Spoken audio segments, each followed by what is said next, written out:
মাদানী রাসূলুল্লাহ আমরার চোখের মনি মারহাবা আল্লাহ আল্লাহ রাসূল পাইলে আল্লাহ পাবি সেই কথা কোরআনে পাবি আল্লাহ নবী এই কথা শুনিয়ে মারহাবা আল্লাহ রাসূলের পথ আল্লাহর পথ এই পথ তোমার নাজাতের পথ তাই তো সবাই সেই পথটাকে ধরি আমি মাদানী রাসূলুল্লাহ আমরার চোখের মনি মারহাবা আল্লাহ আল্লাহ আল্লাহ আল্লাহ আল্লাহ আল্লাহ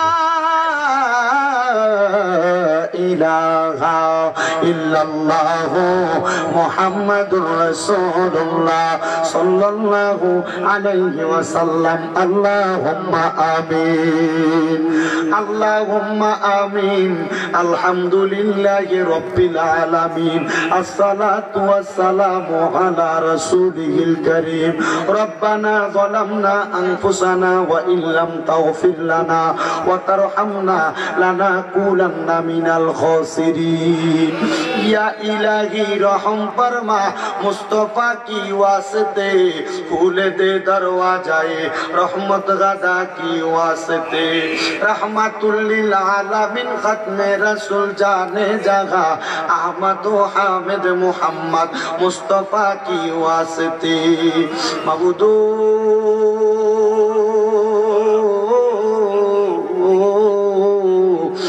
দয়াল আল্লাহ আপনি কি আসমানে না জমিনে না পাহাড়ে না দরিয়ায় এ গত জীবনে আপনার কত তালাশ করলাম সন্ধান পাইলাম না আল্লাহ বহু সন্ধানের পরে এই চাঁদপুর জেলার অন্তর্গত শাহরাস্তি থানাধীন কাজিরকাপ উত্তরপাড়া জামে মসজিদ প্রাঙ্গণে মহাপবিত্র ঈদে মিলাদুন নবী সাল্লাল্লাহু আলাইহি ওয়াসাল্লাম উদযাপন উপলক্ষে কাজিরকাপ যুব সমাজ ও এলাকাবাসীর উদ্যোগে 10তম বাৎসরিক ওয়াজ ও দোয়ার মাহফিল সাজাইয়া আমার সঙ্গে উলামায়ে কেরাম বিশেষ করে দাড়ি পাকা মুরব্বী বাবারা যুবক নওজোয়ান ভাইয়েরা ছোট্ট ছোট্ট মাসুম বাচ্চারা পর্দার অন্তরালের আমার কত মা বোনেরা তুমি আল্লাহর শাহিন শাহী পাক দরবারে গুনাহগার কাঙ্গালের বেশে মুনাজাতের ভিতরে দুইটা হাত বাড়াইয়া দিছে গো আল্লাহ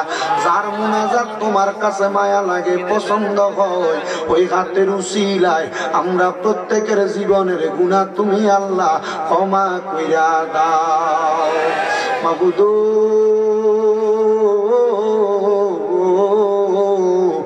আল্লাহ দুনিয়াতে এক দরজার মধ্যে ফকিররে যদি মানুষ ফিরিয়া দেয় ভিক্ষুকরে যদি মানুষ ফিরিয়া দেয় ভিক্ষুক যাইয়া আরেক দরজার মধ্যে হাত বাড়াই গো আল্লাহ আল্লাহ তোমার রহমতের দরজা থেকে যদি আমরা বান্দাদেরকে ফিরিয়া দাও বলো না গো আমরা বান্দারা আমাদের তো আর কোনো খোদা নাই আমরা কার কাছে দেয়া হাত বাড়াবো দয়াল রে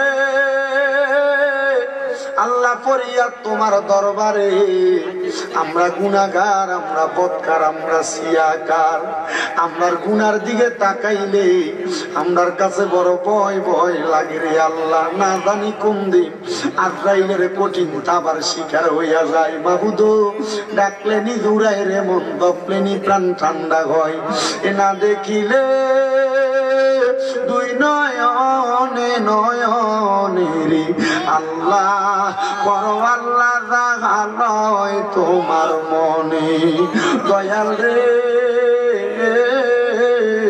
আজকের মুনাজাতে কে জানে হাত বাড়াইছে কার জানি জগতের মধ্যে বাবা নাই আইরে বাবা যেই বাবা রিকশা চালাইয়া মাটি গাইটা মাথার গাম পায়ে ফালাইয়া পরের বাড়িতে বদলার কাজ কইরা সন্তানরে মানুষের মতো মানুষ করার জন্য আব্বা নিজের রক্তরে পানি বানাইছে এমন আব্বা তাদের অন্ধকার কবরের আল্লাহ আব্বার কবর জান্নাতের বাগান বানায়া দাও মনিব কে জানি হাত বাড়াইছে, কার জানি জগতের মধ্যে মা নাই। আইরে মা, যেই মার মা কইয়া ডাকলে কলিজার আগুন ঠান্ডা হইয়া যায়, যেই মায়ের দিকে ডাক নজরে তাকাইলে কবুল হজরে সওয়াব হইয়া যায়। আল্লাহ কে জানি এমন মা দুঃখিনীর অন্ধকার কবরে শোয়াইয়া দিছে। আল্লাহ এমন মা যাদের অন্ধকার কবরে আমার কবর জান্নাতের বাগান বানায়া দাও। এমন অনেক কপাল পোড়া কত বাগারা হাত বাড়াইছে, মাও নাই বাবাও নাই, জনমের এতিম আম্মা আব্বা দুইজনের কবর নাজাতের ফয়সালা করো। যাদের মা বাবা বেঁচে আছে হায়াতে তৈয়বা নসিব করে দাও। আম্মা আব্বা অসুস্থ থাকলে পরিপূর্ণ সুস্থতা নসিব করো। আম্মা আব্বা বেঁচে থাকলে হায়াতে তৈয়বা নসিব করো। আম্মা আব্বার হায়াতে বরকত দান করো। মনের নেক নেক আশাগুলা পূরণ করো। দয়াল রে ফরিয়াদ তোমার দরবারে আজকের মাহফিলে যারা টাকা দিয়া, পয়সা দিয়া, শ্রম দিয়া, বুদ্ধি দিয়া, পরামর্শ দিয়া, মাইক দিয়া, লাইট দিয়া, প্যান্ডেল দিয়া, মিডিয়ার বাইরে সহ সম্মানিত শ্রোতা মণ্ডলী, পুরুষেরা, পর্দার অন্তরালের মা বোনেরা, বিশেষ করে তাবারুকের জন্য যারা দান করে সহযোগিতা করেছে তাদের প্রত্যেককে তুমি কবুল মঞ্জুর করে নাও। এই মাহফিলের যুব সমাজ এলাকাবাসী 10তম মাহফিল করে আল্লাহ কিয়ামত পর্যন্ত এই মাহফিল দায়েম এবং কায়েম রাখার তৌফিক দান করো। মরণ দিবা দুঃখ নাই, তবে বেঈমান বানায় মরণ দিও না। আল্লাহ আমাদের প্রত্যেকের ব্যবসা বাণিজ্য কাজে কর্মে বরকত দাও। পড়ালেখার মধ্যে বিদ্যা বুদ্ধি বাড়ায় দাও। আমার ফিলিস্তিনের গাদার মুসলমানদেরকে হেফাজত করো। সোনার বাংলাদেশের উপর তোমার কাছে রহমত বরকত দান করে দাও। আল্লাহ যতগুলা ফরিয়াদ করলাম, দরখাস্ত করলাম, কবুল মঞ্জুর করো। অনেকের চাকরি হয় না, ব্যবস্থা করো। বিদেশ যাওয়ার চেষ্টা করে যাইতে পারে না, ব্যবস্থা করো। অনেকের কন্যা বিবাহ দিতে পারে না, বিবাহের ব্যবস্থা করো। আর আমাদের প্রত্যেকের মরণের আগে আখিরি জবানে মধুর কালেমা পড়ে দিয়ে লা ইলাহা ইল্লাল্লাহু মুহাম্মাদুর রাসূলুল্লাহ সাল্লাল্লাহু আলাইহি ওয়াসাল্লাম। জবান খুলে উচ্চ কণ্ঠে জোরে জোরে কোন আলহামদুলিল্লাহ। আপনারা বলেন, মুনাজাত করে দোয়া চাইলাম একজনের কাছে, তিনি কি? আল্লাহর প্রশংসা করলে লাভ আছে না নাই? কম না বেশি? বেশি লাভ হইলে প্রশংসা কম হবে না বেশি হবে? ও বাজান আমার, আমি আর ডাইনে বামে যাচ্ছি না। আমার মাহফিল কমিটি 2টা সাবজেক্ট ধরে দিছে। 1 নাম্বার পর্দা, 2 নাম্বার মা বাবার খেদমত। আমি বুঝতেছি না কোন পর্দার ওয়াজ করব। ওয়াজে ঢুকেই দেখি মাহফিলের বাজারের ভিতরে বেরিয়ে আয়, ওয়াজের এলাকার মধ্যে প্রবেশ করে দেখি মায়াফেন বেপর্দা বাইরেছে। এ মুসলমান আসেন, আমি পর্দার ওয়াজ করলে আজকের মাহফিলের ভিতরে বহুত মুরব্বীরা ধরা খাইব। আমি পর্দার ওয়াজ করলে বহুত জিয়ের বাফেরা ধরা খাইব। আমি পর্দার ওয়াজ করলে বহুত জামাইরা ধরা খাইব নিজের বউয়ের কারণে। আমি পর্দার ওয়াজ করলে এখানে অনেক ভাইয়েরা ধরা খাইব তাদের বোনের কারণে। আমি জানতে চাই, ওয়াজ যদি কারোর উপরে পরে বেজার হইবেন আপনারা?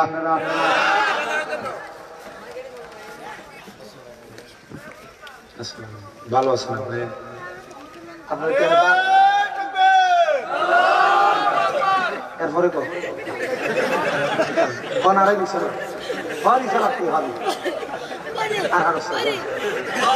আপনার এখানে দাঁড়ায় থাকলে কোনো লাভ আছে? ওই সামনে দিয়ে বসেন।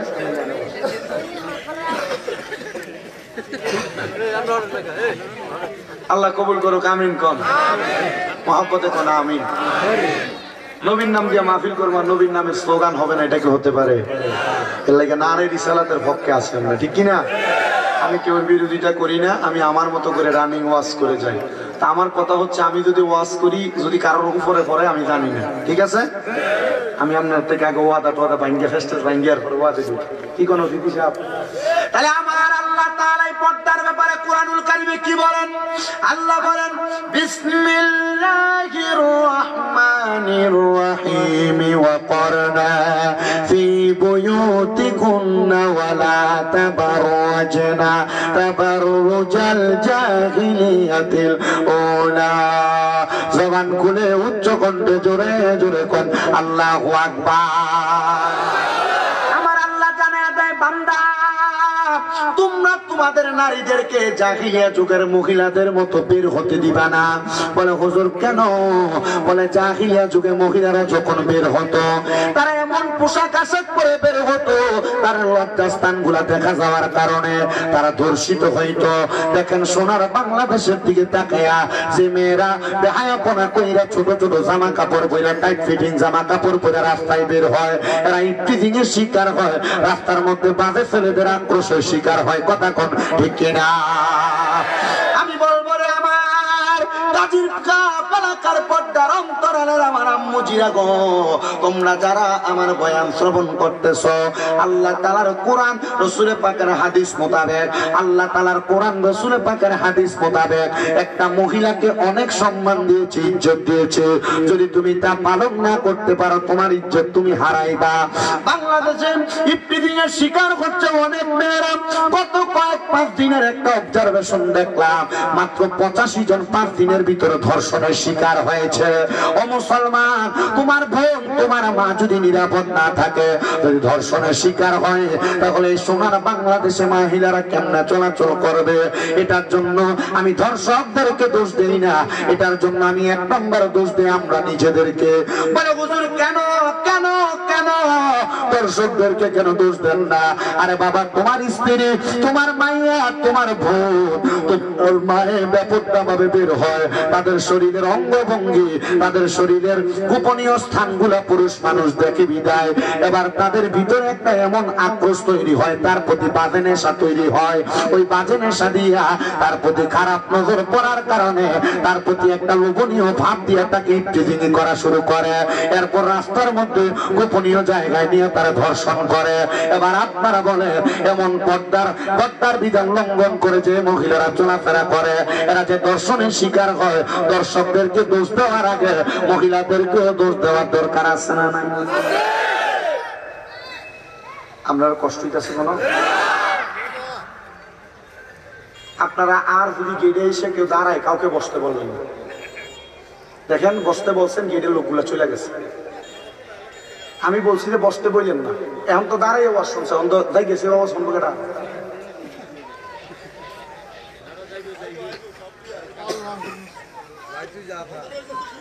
কেউ বসতে বললেন না, ঠিক আছে? আপনি নিজে বইয়ে দেবেন, মাহফিল কমিটি জ্ঞান বাপ সাহেব বোঝা যায়।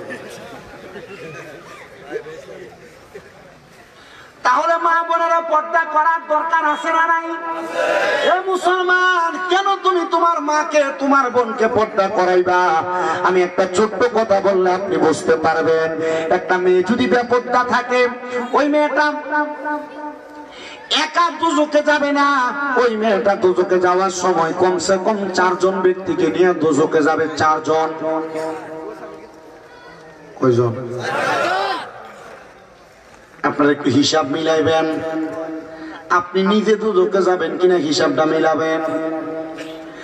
একটা মেয়ে যদি পর্দা না করে, একটা মহিলা যদি পর্দা না করে, ওই ব্যাপারটা থাকার কারণে যখন কোনো বাবা তার কন্যা সন্তানকে জন্ম দেয়, আমরা সবাই জানি একটা কন্যা সন্তান যার ঘরে আছে সে একটা জান্নাতের মালিক হয়, ঠিক কিনা? 2টা কন্যা যার ঘরে আছে সে 2টা কন্যা সন্তানের কারণে 2টা জান্নাতের মালিক হয়।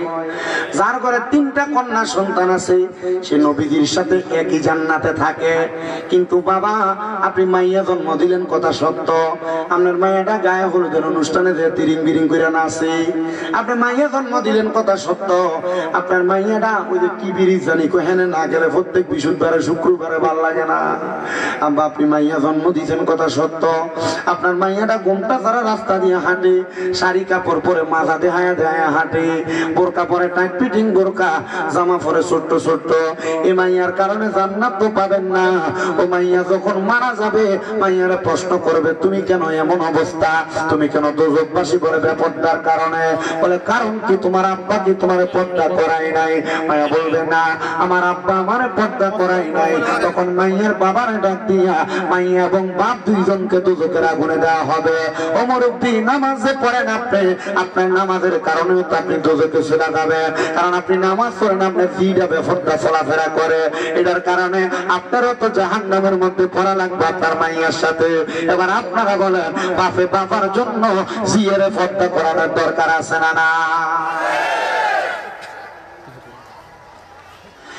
আপনাদের যাদের যাদের বোন আছে,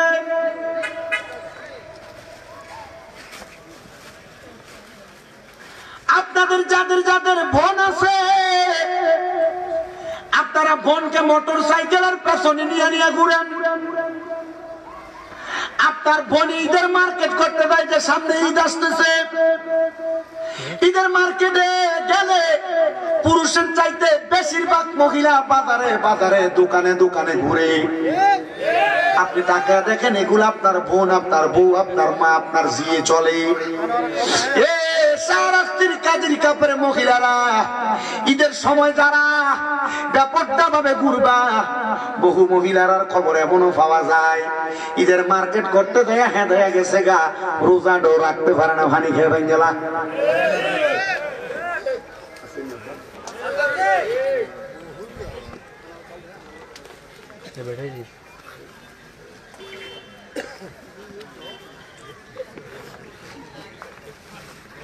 বই চাললো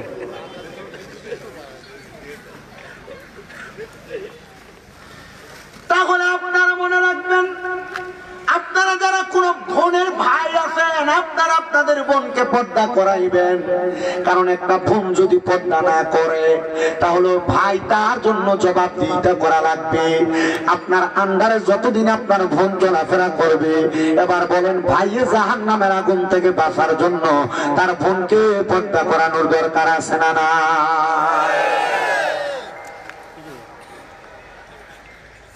3 নাম্বার, আমরা যেখানে যারা আছি আমরা কোন না কোন মায়ের সন্তান। একটা সন্তান তার মায়ের বেপরদার কারণে দোজখের আগুনে জ্বলা লাগবে। বলে হুজুর কেমনে? যদি আপনি আপনার মারে পর্দা না করান, দেখবেন আপনাদের যাদের মা আছে বয়স হয়ে গেছে, মুরব্বী হয়ে গেছে, বুড়া হয়ে গেছে, তারা মুরব্বী হওয়ার কারণে, বয়স হওয়ার কারণে যে কোনো পুরুষের সাথে সামনে চলে যায় কথা বলে। আপনি মনে করেন না বয়স হয়ে গেছে, সামনে গেলে কি বা হবে? না রে মুসলমান, আপনার মা যত বয়স্ক হোক না কেন, একটা পরপুরুষের সামনে যাওয়ার কারণে আপনি যদি আপনার মা তারে পর্দা না করান, তাহলে আপনি সন্তান আপনার মায়ের কারণে দোজখের আগুনে জ্বলা লাগবে। ইসলাম খুব সহজ, ইসলাম আবার খুব কঠিন। সহজ ভাবে আপনি আপনার ভিতরে আবদ্ধ করে নিতে পারলে সহজ, আবার যদি আপনি এটাকে কঠিন বানিয়ে ফেলেন খুব কঠিন। না, আপনি এটা করতেছেন না। কেন করতেছেন না? আধুনিকতার ছোঁয়া বাংলাদেশের মানুষের গায়ে লাগছে, কথা বলুন ঠিক না? এই আধুনিকতার ছোঁয়ার কারণে ইসলাম নিজে 12টা বাজাইতেছেন, নিজেরও 12টা বাজাইতেছেন। দুনিয়া আখিরাত দুটোটা নষ্ট হবে আপনার। আল্লাহ বুঝার তৌফিক দিন। আমার মুসলমান ইমানদারেরা যারা বিয়াটা বানাইতেছেন, আপনারা আবার শুনেন, যদি কোন স্বামী তার স্ত্রীর পর্দা না করায়, তাহলে স্বামী তার স্ত্রীর কারণে জাহান্নামের আগুনে জ্বলা লাগবে। এই জন্য আপনার কাছে আমার আবদার, যারা বর্তমান জামানার সোশ্যাল মিডিয়ার যুগে বিয়াটা সেই দিন হয়, জামাই বউ একবারে একটা ছবি তুলে প্রথমে ফেসবুকে গট মেরিড, ফেসবুকে বউ ছবি দেয়, দেয় না? দেয় না?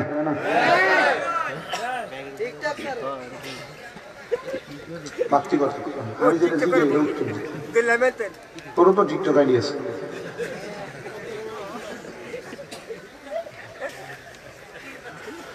যে স্বামীরা তাদের স্ত্রীর ছবি ফেসবুকে দিয়ে বেড়ান, আপনারা যারা আপনাদের স্ত্রীদেরকে ঘুমটা ছাড়া পর্দা ছাড়া রাস্তায় বের হতে দেন, আপনারা যারা আপনাদের স্ত্রীদেরকে ব্যাপারটা ভাবে তাদের দেবরের সামনে যাইতে দেন, পরপুরুষের সামনে যাইতে দেন, আপনারা যারা আপনাদের স্ত্রীদেরকে দিয়ে বাজার করান, প্রয়োজনে করতে পারবে পর্দার সাথে, আপনারা যারা নিজে ঘরে ঘুমিয়ে থাকেন, বউ সকালবেলা বাচ্চা নিয়ে স্কুলে যায়, মনে রাখবেন আপনিও প্রস্তুত হন, আপনার স্ত্রীর কারণে আপনাকেও দুজকের আগুনে জ্বলা লাগবে। দেওরের বাদ বেড়ে দিতে আপনি নিজে আদেশ করেন, কি হইব এটা তার ভাইয়ের মতো, কিন্তু নবী কই না, দেবর ভাইয়ের মতো না। নবী গো কেমন? আমার নবী কই একটা ভাবির জন্য তার দেবর হলো কাল সাপের মতো, একটা ভাবির জন্য তার দেবর হলো মৃত্যু সমতুল্য। একটা কাল সাপ কামড় দিলে যেমন ভাবে মানুষ মারা যায়, একটা ভাবি তার দেবরের সামনে গেলে এমন তার মৃত্যু হয়ে যায়। ও ভাবিরা, যারা কাজীর এলাকার মহিলারা শুনতেছো, সোশ্যাল মিডিয়ার মাধ্যমে যে বেডিরা শুনতেছো, সবার কাছে আবদার, দেবর রে ভাইয়ের মতো মনে করি একসাথে বসা যাবে না, একসাথে কথা বলা যাবে না, দেবরের সামনে যাওয়া যাবে না। বলে হুজুর কেন? কারণ এই দেবর আপনার জাহান্নামী হওয়ার কারণ হয়ে যাবে।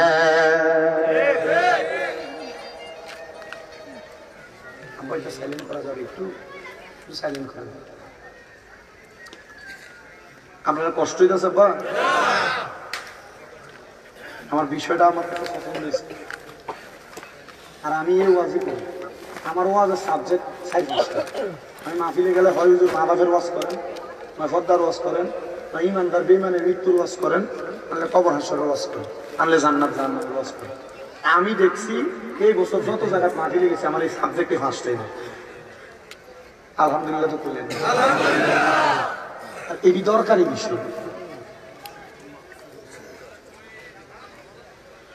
আমি আপনাদের সবার কাছে বলবো, আপনাদের স্ত্রীদেরকে আপনারা পর্দা করানোর চেষ্টা করেন, কিন্তু দুঃখের বিষয় আজকে যদি মাহফিল থেকে যাই আপনি আপনার বউরে কোন এখন থেকে বাইরে দেওয়া বন্ধ, এটি আপনার গাল সাহাবের কিশনের সম্ভাবনা আছে।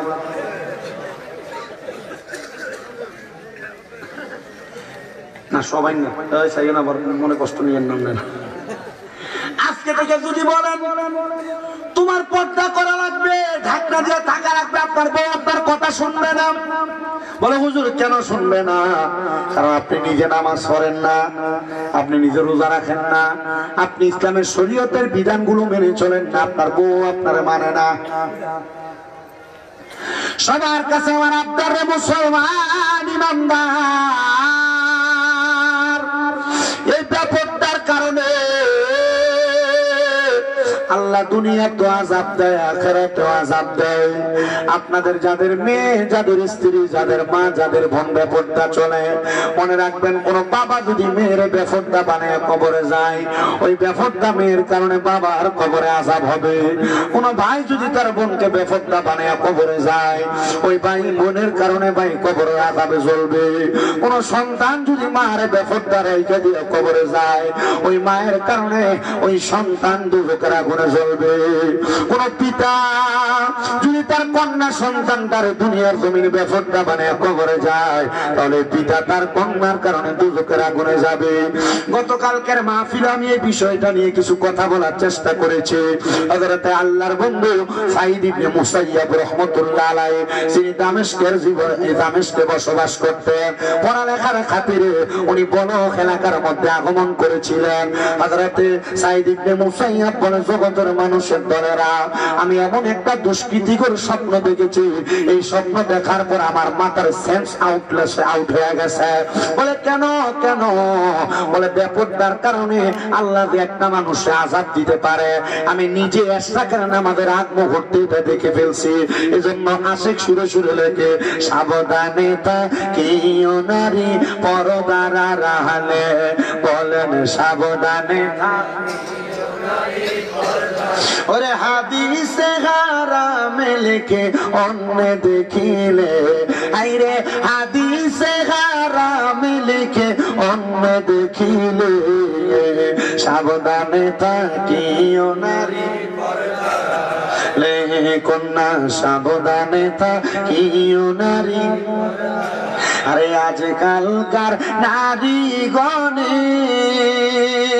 তারা স্বামীদেরকে ঘরে রেখে হায়রে আজকালকার নারী গণে তারা স্বামীদেরকে ঘরে রেখে হায়রে মার্কেটেতে ঘুরে বেড়ায় রাস্তায় রাস্তায় ঘুরে বেড়ায় দায়ুসের বেশে সাবধানে থাকিও নারী পর্দার আড়ালে বলেন সাবধানে থাকিও নারী ওরে হাদিসে হারামে লিখে অন্য দেখিলে আইরে হাদিসে হারামে লিখে অন্য দেখিলে সাবধানে থাকিও নারী পর্দার আড়ালে আরে নারীদের রূপ দেখিয়া কত পুরুষে যাই মাতালে হইয়া হায়রে নারীদের মেকআপ দেখিয়া কত পুরুষে যাই মাতালে হইয়া তারা জানে না সে কারণে যাবে দোজখের মাঝে সাবধানে থাকিও নারী পর্দার আড়ালে বলেন সাবধানে থাকিও নারী পর্দার আড়ালে হযরতে সাঈদ ইবনে মুসাইয়াব বলেন আমি রওনা করলাম আমার বলখ এলাকার মসজিদের মধ্যে আমি ফজরের নামাজ আদায় করব। সাঈদ ইবনে মুসাইয়াব বলেন আমি ফজরের নামাজ আদায় করে প্রত্যেকদিন সূর্য ওঠার আগ পর্যন্ত নামাজের মুসল্লা থেকে উঠতাম না। বলে কেন? আমার নবীজি ফজরের নামাজ পড়ে সূর্য ওঠার আগ পর্যন্ত নবীজি নামাজের মুসল্লাতে জিকির আজকার করতেন।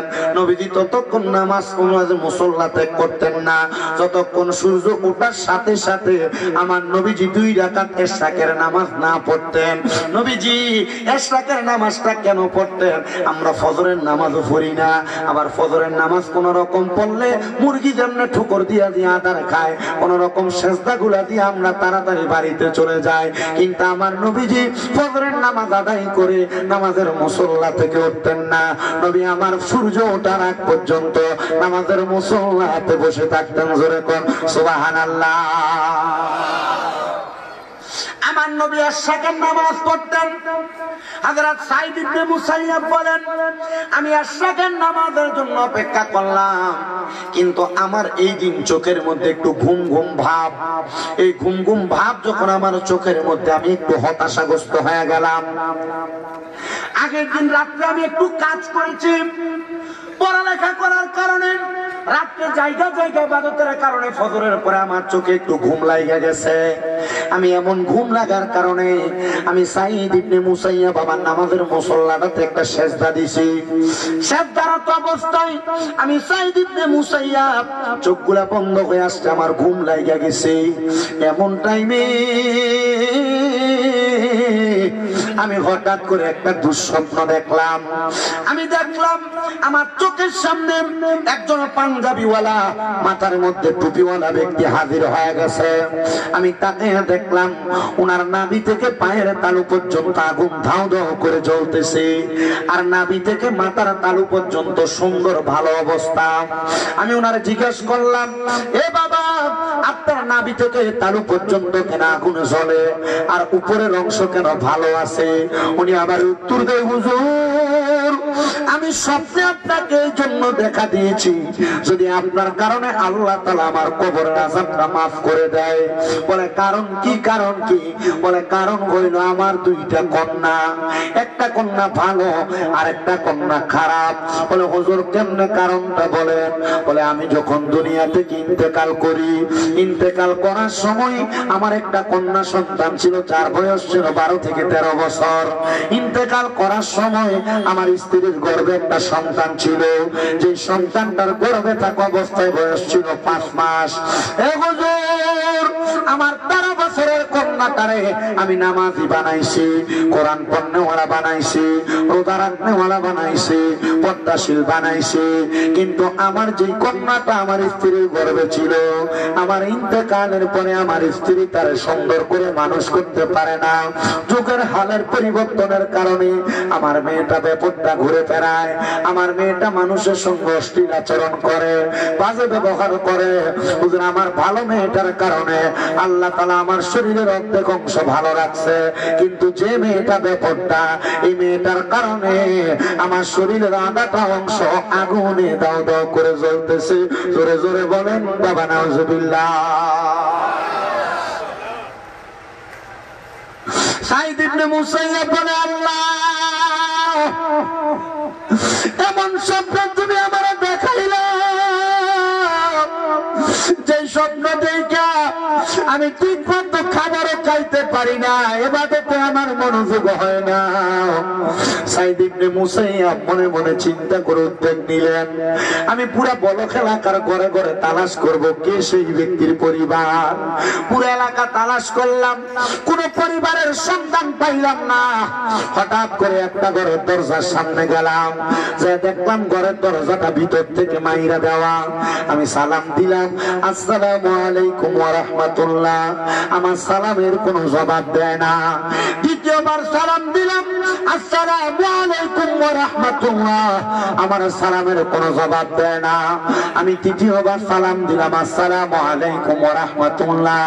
আমার সালামের কোনো জবাব না দিয়া আমি দেখলাম দরজাটা খুইলা একটা মেয়ে বের হইয়া তার হাতের মধ্যে থেকে অনেকগুলা ময়লা পানি আমার গায়ে মেলা মারছে, আমার গায়ে ফিক্কা দিছে, আমার গাটা ময়লা হয়ে গেছে। আমি রাগান্বিত হইলাম, আমি আর তাদের ঘরের সামনে দাঁড়াইলাম না। আমি তাদের ঘরের সামনে থেকে ফিরা আমি পিছনের দিকে যাইতে লাগলাম। এমন টাইমে হঠাৎ করে শুনলাম একটা মেয়ের কণ্ঠে আমার সালামের জবাব দেয়, ওয়া আলাইকুমুস সালাম ওয়া রাহমাতুল্লাহি ওয়া বারাকাতুহু। আমি সালামের জবাব পাইলাম, রাগান্বিত হইয়া আমি তার দিকে ফিরে তাকাইলাম না। আমার আবার জবাব দেয়, ওয়া আলাইকুমুস সালাম ওয়া রাহমাতুল্লাহি ওয়া বারাকাতুহু। আমি আবার তার দিকে ফিরে তাকাইলাম না। আমি তিনবার সালাম দিয়েছি, আমার তৃতীয়বার আবার সালামের জবাব দিছে, ওয়া আলাইকুমুস সালাম। তিনবার সালামের জবাবটা পাইয়া আমি তারপরে ফিরে তাকাইলাম না। কিন্তু আমি দেখলাম তিনবার সালাম দেওয়ার পরে চতুর্থবার ওই মেয়েলি কণ্ঠে আমার জবাব দেয়, আসসালামু আলাইকুম ওয়া রাহমাতুল্লাহ। আল্লাহু আকবার। উনি তিনবার সালাম দিছিলেন, ওনার জবাব উনি তিনবার ফেরত দিছেন। কিন্তু যখন ওই মেয়ের জবাব পাইও উনি ফিরে তাকান নাই। উনি যখন পাইলেন আরেকবার ওনার সালাম দিছে, চতুর্থবার এই সালাম পাই উনি জবাব দিছেন।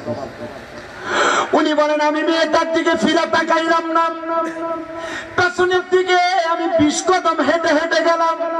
পেছনের দিকে 20 কদম হেঁটে যাইলাম। আমি মেয়েটাকে বললাম, মা তুমি আমার জন্য গায়রে মাহরাম। গায়রে মাহরাম মানে আমি তোমাকে দেখতে পারবো না, তুমি আমারে দেখতে পারবা না। ও বাবা, বাংলাদেশে আমরা যারা বসবাস করি, আমরা না শুধু মুসলমান যারা দাবি করে তাদের জন্য মাহরাম ব্যক্তি হলো 14 জন ব্যক্তি। এই 14 জন ব্যক্তি ছাড়া অন্য কোন নারীর দিকে কোন পুরুষ মানুষ তাকাইতে পারবে না, জিনার গুনাহ হয়ে যাবে। বলে হুজুর তাকানো তো লাগে রাস্তাঘাটে দোকানপাটে, একবার নজর পড়লে আপনি আপনার চোখ ঘুরে দিবেন। কিন্তু আমরা মুসলমান এমন জাতি, এরা একবার নজর পড়লে এমন ভাবে ছায়া পায় বলে একবার সামনে শরীরের আকার আকৃতির সব গঠন বলে দিতে পারে। আপনার খারাপ লাগতেছে? এবার দাদা কই যায়? এবার দাদা কি তো যাক যাক যাক যাক যে উত্তর দিছে বাবু,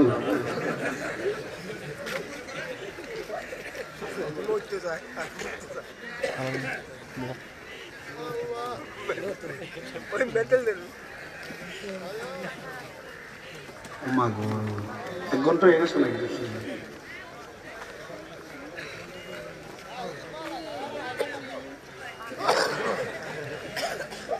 সবাই পরে আলহামদুলিল্লাহ। আমার কাছে একটা জিনিস ভালো লাগতেছে, কেন জানেন? আমি আইসা দেখছি অল্প কটা মানুষ না, আমি যখন ঢুকতেছি তাকবীরের লোক দেখছি আপনারা কেমনে মারমার করে চলেছে। আমার কাছে খুব ভালো লাগছে।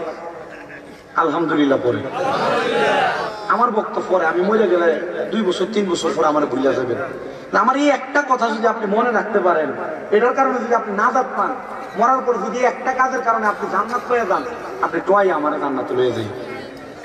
আমার এটাই দরকার। রাজি আছেন না ইনশাআল্লাহ? আল্লাহ সব মুসলমানদের কবুল করুন। আলহামদুলিল্লাহ, ভালো লাগছে। আর এলাকাতে ঢুকাতে মাহফিলের পরিবেশ দেখে বুঝছে এটা একটা ঐতিহ্যবাহী মাহফিল না? আলহামদুলিল্লাহ, আল্লাহ আপনাদের সবাইকে কবুল ও মঞ্জুর করুন। হযরতে সাঈদ ইবনে মুসাইয়্যিব বলেন, আমি ওই মাইয়ার দিকে ফিরে তাকাই নাই। যুবক ভাইরা, মুরব্বী বাবারা, পর্দার অন্তরালের মা বোনেরা যারা বাহিরে শুনতেছেন, দোকান পাটে আছেন, ব্যস্ততার কারণে মাহফিলে আসতে পারেন নাই, সবার কাছে বলি, আমরা জানি পুরুষ মানুষ একজন মহিলার সাথে অবৈধ সম্পর্ক করে মেলামেশা করলে এটারে বলে জিনা। কি বলে? আস্তে কইছে। আর বিবাহিত পুরুষ, অবিবাহিত নারী হোক বিবাহিত নারী হোক, তার সাথে মেলামেশা করলে এটারে বাংলা ভাষায় ফরকিয়া বলে। বিবাহিত নারী অবিবাহিত হোক বা বিবাহিত হোক, এমন পুরুষের সাথে মেলামেশা করলে এটাকে পরকিয়া বলে। বড় অবাক হবেন, আমার কুমিল্লার চান্দিনার একটা ছেলে ফোন দিয়েছে ওমান থেকে। ছেলেটা আমার ফোন দিয়ে কই, হুজুর যদি সময় থাকে আপনার কাছে আমি একটা কষ্টের কথা বলতাম। আমরা প্রবাসী মানুষ, প্রবাসীরা অনেক কষ্ট নিয়ে থাকে। আমি জিগাইলাম, ভাই সময় আছে, তবে এখন না, আগামীকালকে জোহরের পরে সময় কল দিয়ে আমি আপনার কথাগুলা শুনবো। পরের দিন ঠিক জোহরের সময় এসে আমার কল দিয়া বলে, হুজুর আমরা প্রবাসীদের মনের কষ্টগুলো একটু মাহফিলে বলে। আমি জিজ্ঞাসা করলাম কারণটা কি? হুজুর আমি বিবাহ করেছি আজকে 4 বছর হয়। হুজুর আমি বিবাহ করার পরে আমার 2টা সন্তান দুনিয়াতে জন্ম হয়েছে। না, আমি বিবাহ করেছি 8 বছর হয়, আমার 2টা সন্তান জন্মগ্রহণ করছে। একটা সন্তানের বয়স হলো 6.5 বছর, আর একটা সন্তানের বয়স হলো 4 বছর। হুজুর আমি বিদেশ করি, কথা সত্য, আমার ইনকামের সব টাকা পয়সা আমি আমার বউয়ের অ্যাকাউন্টে পাঠাই। হুজুর গত 3 দিন আগে আমার স্ত্রীটা আরেকটা পাশের বাড়ির ছেলের সাথে পালায়া চলে গেছে। আমি দেখলাম সে কান্না করতেছে, এমন ভাবে ঢেকুর দিয়ে দিয়ে কান্না করতেছে। তার কান্নার আওয়াজ শুনে আমি বুঝতে পারলাম তার মনে বড় কষ্ট। আমি কইলাম, যা বেড়া কান্দিস না বেড়া, বউ একটা গেছে, বিদেশি মানুষ, টাকা পয়সা ইনকাম করার একটা বিয়ে করতে পারবা। সে চোখের পানি ছাইরা দিয়া কান্দে আর কয়, হুজুর আমি তো আমার বউয়ের জন্য কান্দি না, আমার বউ যে আমার ছোট ছোট 2টা বাচ্চা ফালাইয়া দিয়ে গেল, আমার বাচ্চাটির ভবিষ্যৎ কি হুজুর? আমার বাচ্চাটি তার মার পরিচয় কেমনে দিব?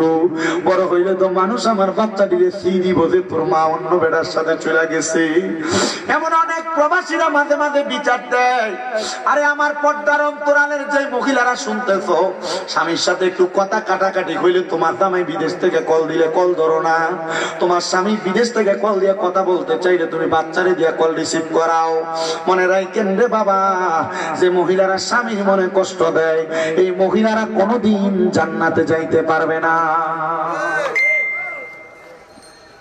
যে মহিলারা স্বামীর মনে কষ্ট দেয়, জান্নাতে যাইতে পারবে না। কেন? কারণ রহমতের নবীর ঘোষণা, একটা মহিলা জান্নাতে যাওয়া বড় সহজ। 4টা কাম যদি করে মহিলা জান্নাতে যাবে। 1 নাম্বার যদি নামাজ পড়ে, 2 নাম্বার রোজা রাখে, 3 নাম্বার লজ্জাস্থানের হেফাজত করে, 4 নাম্বার স্বামীর আদেশ মাইনে চলে।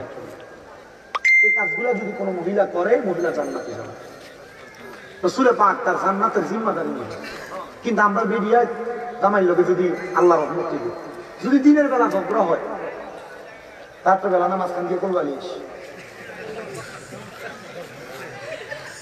যদি দিনের বেলা ঝগড়া হয়, আগে বাচ্চা এক সাইডে ঘুমাইতো, জামাই এক সাইডে ঘুমাইতো, এদিন গেল বাচ্চা মাছ কেনা কথা কয় না। অনেকে চিন্তা করতেছে, কথা তো উচিত কিন্তু কইতে না পারিনি। ভাইয়া বেটা কো, ঠিক আছে, বক্তব্য কি?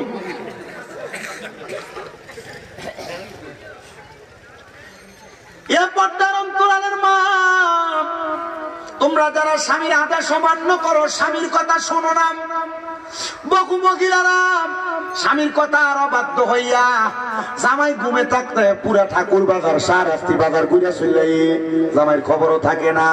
কিন্তু আল্লাহর নবী বলেন, একটা মহিলা তার স্বামীর আদেশ ছাড়া বাবার বাড়িতেও যাইতে পারবে না। এখনকার ভিডিও কিনে মানে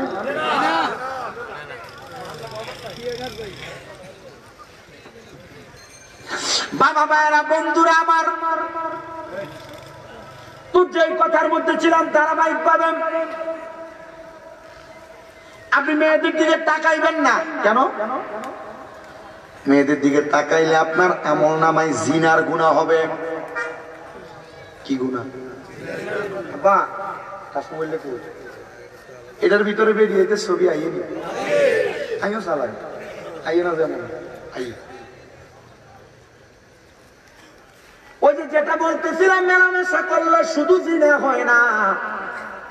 একটা পুরুষ মানুষ তার চোখ দিয়ে তার গায়রে মাহরাম কোন মহিলার দিকে যদি তাকায়, তাহলে পুরুষের চোখে জিনা হয়। তোমরা যারা প্রেম প্রীতির সম্পর্কে লিপ্ত, স্বাভাবিক করে আমরা কথার কথা কইলে না, এখনকার করে। মনে রাখবেন, আপনি যদি আপনার মুখ দিয়ে কোন অবৈধ মহিলার সামনে অথবা আপনার অপরিচিত পরিচিত গায়রে মাহরাম মহিলা, আপনি তার সঙ্গে যদি আপনি আপনার মুখ দিয়ে কথা বলেন, কান দিয়ে শোনেন, তাহলে আপনার মুখের জিনার গুনাহ হবে, আপনার কানের জিনার গুনাহ হবে। কোন পুরুষ যদি দেখা করতে তারা যাও শুনে রাখো, কোন পুরুষ যদি তার পাও দিয়ে কোন মহিলার সঙ্গে মেলামেশা করার জন্য, মিলিত হওয়ার জন্য হাইটা যায়, তার পায়ের মধ্যে জিনার গুনাহ লেখা হবে। ও মুসলমান, এই জিনার গুনার কারণে আমার আল্লাহ তাআলা তোমারে কঠিন শাস্তির শিকার করবে, কঠিন শাস্তির শিকার। কিন্তু আমরা জিনা ব্যভিচারের সমাজের একটা নিয়ম বানাইছি, বলে হুজুর কম সময়ে জিনাটা বেশি হয়। 1 নাম্বার বাজারে আর মার্কেটে, 2 নাম্বার আমরা এলাকার বিয়া মুসলমানি গায়ে হলুদের ভিতরে দেখবেন ফুতের বোন আছে, ওরে ঠ্যাঙের উপর ঠ্যাং তুইলা যায়।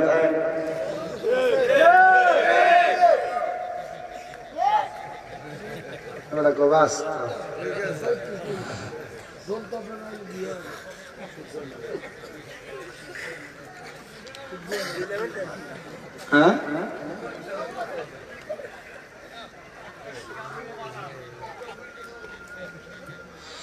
ভাই বসা, বোনের জামাই বসা, এলাকার পর পুরুষ সব বসা।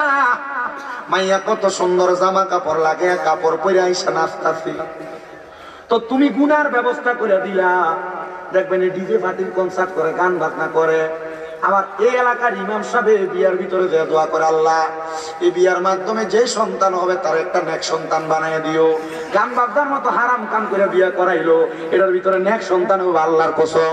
এই জিফুতে বড় হইয়া মা বাপরে কোনোদিন বাদ দিত না।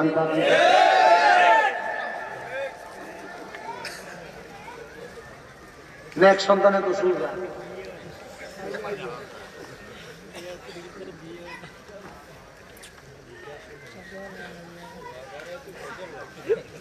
কি যে করি না কি যাইয়ে না। আমি আমার জীবনে আমি যে মসজিদ জমা পরে একটা বিয়ে হারাইছি,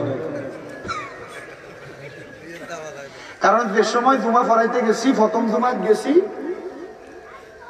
চাকরি, ওকে চাকরি না, আমি কিছু বাবারে চাকরি করতাম না, চাকরি হলে তোমরা বেতন দিতে আমার দিকে বেতন কত, আমি কোনো বেতন বেতন নাই, কারণ বেতন হইলে আমরা গোলামি হবো। এরপরে ঠিক আছে দেয় আলহামদুলিল্লাহ। আমি কইছি তবে আমারে কিছু শর্ত মানতে হবে। কি শর্ত? কোন সময় এই হুজুর দেরি হয়েছে, এই হুজুর এটা হয় না, কার এটি কম যেত না। আর মসজিদের মতো আলি যে বেড়া, সরি সভাপতি যে বেড়া, এবার আরেক কইছে হুজুর 1 জুমাইছেন না, 2 জুমাইছেন না, 3 জুমাইছেন না, 5 জুমাইছেন না, হুজুর 6 জুমা শোনা হলো না। কিন্তু এই 5 জুমা যখন উপস্থিত থাকবেন, যে কোনো একজন হাঁটাই দিয়ে পরে আমরা গেছি এমন তো মসজিদ কমিটি আর আছে। আমি বলছি যতদিন সম্মান দিবেন ততদিন আমি কাছে আছি, আমার সম্মান শেষ, আসসালামু আলাইকুম, আমার চাকরি নিয়ে শেষ। আমরা হয়তো দেখছেন ইউটিউবে অনেকে মসজিদ একটা থেকে যে বাড়িস, মসজিদ কমিটির ইজ্জত পানিবাদ। কারণ এটার আর একটা কারণ আছে, আমরা সমাধান করা মসজিদ কমিটির সভাপতি মসজিদ কমিটির সেক্রেটারি ওই গোষ্ঠ, এলাকার সর্দার মাথা বড় সুদখোর আর গোষ্ঠ, দাম দিয়ে কথা কবে, এটা আমি মানি। এই জীবন কারণ এ খায় সুদ খায় ঘুষ এ বড় রকম খেয়ে ফের এটার ভিতরে এত বড় এসেছে এর ভিতরে থাকবে তো বতাসরণ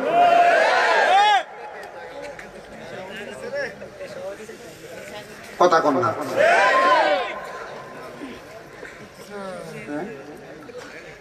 আমার রমজান নাই তো সামনে আর একটা কথা ভাঙিয়ে দিয়ে যাই বহু এলাকার ভিতরে এই জাতের কমিটিরাই দেখবেন তারা বিশ্রামদার নাম দিয়ে টেহা তুলে ইমাম রেয়ার মহাসিনদের কিছু কিছু দিয়ে বাহিরে মসজিদে লেগে রেখে দেয় আসেনি আসেনি তোমার বেড়া তো কষ্ট করে দাঁড়াবি বড়াইল কি হবে গো বেড়া আমরা মসজিদে রাখছেন কোন ফলে তাই মসজিদের কাম আছে কেন তাই মাঝে মাঝে চিন্তা করি এই মসজিদ কমিটিকে আল্লাহ তাআলা জালেম হিসেবে ইচ্ছা মতো ফিটবো ইচ্ছা মতো সোশ্যাল মিডিয়ার মাধ্যমে যাই মসজিদ কমিটিরা যদি শুনেন সাবধান তরবি সান্দার টিয়ার নাম দিয়া হুজুরের টিয়া মাইরা খাইয়েন না যারা খায় আসেনি কথা কোন আসেনি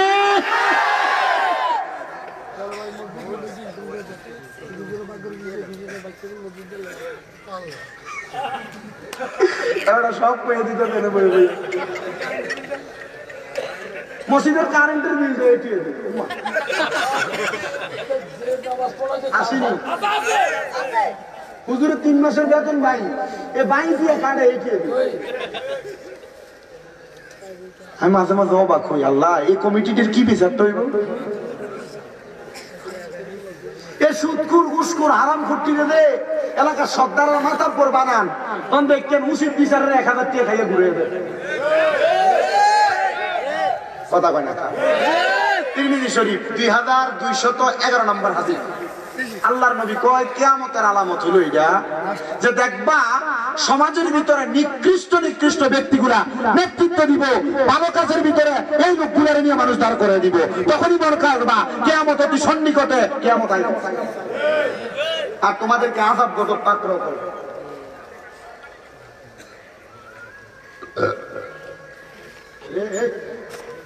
ইশারা দেয় একটু আয়ো আগে ওই থাকবে আল্লাহ আমরা কবুল করেন জোরে পড়েন আমিন আর মোহাব্বতে পড়েন আমিন তো কথা কোনটাতে ছিলাম এই তো কই হইছে জিনার বিষয়ে ছিলাম জিনা না ওই হুজুররা দোয়া করে দোয়া হ্যান জায়গাতে আছে তাইলে এই গান বাজনার মাধ্যমে আপনি যে জিনার বিচারের ব্যবস্থা করে দিতেছেন আপনি যে আনসাম দিতেছেন মনে রাখেন এরা যে গুনাহগার বেড়ি কইরা আপনি ব্যবস্থা করে দেওয়ার কারণে সেম গুনাহগার হইবেন কথা কই না আরে মুরব্বি যদি দিলে কিও কাকা মসজিদের লগের বাড়িটার ভিতরে গান বাজতে সামনে কিছু কইলেন না করছে বলাইনি তো কথা না কেন ফেসবুকের ভিতরে দেখলাম কোন মুরব্বি জানি নাইটকে গান বাজাইছে দেখে তাও এই হারিছে স্টেজের সামনে আল্লাহ কোন দিন আমাদেরকে বোঝার সে সহি বুঝ দান করবো এটা আল্লাহ তাআলা ভালো জানে আমি আপনাদের কাছে আরো কিছু কথা বলার চেষ্টা করি তারা জিনা ব্যভিচার হয় এমন কর্মকাণ্ড বন্ধ করা লাগবে এই যে পার্ক বলেন বিভিন্ন রেস্টুরেন্ট বলেন বিভিন্ন গান বাজনার জায়গা বলেন তারা এগুলার ব্যবস্থা করে দেয় নাচানাচি কুদাকুদির ব্যবস্থা করে দেয় আপনারা মনে করছেন তারা এগুলা করছে ব্যবসার উদ্দেশ্যে তারা বাঁচবো জিনা এদের কারণে যে ব্যাপারটা ব্যাপনা হবে সবগুলার গুনাহ যারা ব্যবস্থা করে দিব তাদের আমল নামাতে হইব এক স্পিকারওয়ালা সফর নিয়ে আসেনি এক স্পিকারওয়ালা আমার জিজ্ঞেস বুঝুন তো আমরা যে স্পিকারের ব্যবসা করি মানে এই গান বাজনার ভিতরে বাধা দিলে আমরা গোমা আগে তো তোমার আমল নামা কথা কেন এটা নাম্বার ব্যবসা আরে ব্যবসা হইল ব্যবসার ভিতরে হালাল আছে হারাম আছে তো তুমি সুদের এটাও তো ব্যবসা এটাও তো বালাল কি করে তার লাভ হইব তো তুমি যে এটা করতেছো এটা দিয়েও তো গুনার কামাইবো এটা কি লেগে করো আল্লাহ বোঝার তৌফিক দিকে আমিন কোন তো যেই কথাই ছিলাম ওই যে সাঈদ ইবনে মুসাইয়াব, তিনি কি মায়ের দিকে চাইছিল ফিরা? কি লেগে চাইছে না? কির গুণা? কির গুণা? চোখের জিনা গো, জোরে কোন কির গুণা? তো আমনের জিয়ারে আমরা আর দিবেন বেলাইতে সামনে বেপরদা ভাবে যাইতো, স্কুলে যাওয়ার সময় দিবেন নি কোনো পর্দা ছাড়া যাইতো, সিদ্ধান্ত আমনের হাতে। আসেন আমার বাবা ভাইয়েরা বন্ধুরা রে, হযরতে সাঈদ ইবনে মুসাইয়াব বলে মা তোমার কাছে জানতে চাই গো মা, তোমার আব্বা জান কি তোমার দুনিয়াতে 12-13 বছর রাইতে মারা গেছিল? কই হ্যাঁ হুজুর। ও মা তোমার মায়ের গর্ভে কি একটা সন্তান ছিল? বলে হ্যাঁ হুজুর, যে মেয়েটা আপনার পানি মারছে এটাই আমার বোন। হুজুর তার পক্ষ থেকে মাফ চাই। হুজুর আপনি মাফ করে দিবেন গো, কেন আপনি আমার বাড়ির দরজার সামনে আসলেন? হুজুর ডাক দিয়া কয় মা যে খবর নিয়ে আইছি গো, ওই খবরের প্রমাণ আমি পায়া গেছি গো। আমি ফজরের নামাজের সময়, নামাজের পরে সেকেন্ড নামাজের মধ্যবর্তী সময় আমি দেখছি তোমার আব্বা জান জাহান্নামের আগুনে অর্ধেক শরীর দাও দাও করে জ্বলতেছে, অর্ধেক ভালো। আমি বুঝতে পারলাম এই অর্ধেক শরীর জ্বলছে তোমার এই বোনটা বেপরদা এবং অশ্লীলতা করার কারণে, তোমার বোনটা বিশৃঙ্খলা পূর্ণভাবে চলাফেরা করার কারণে।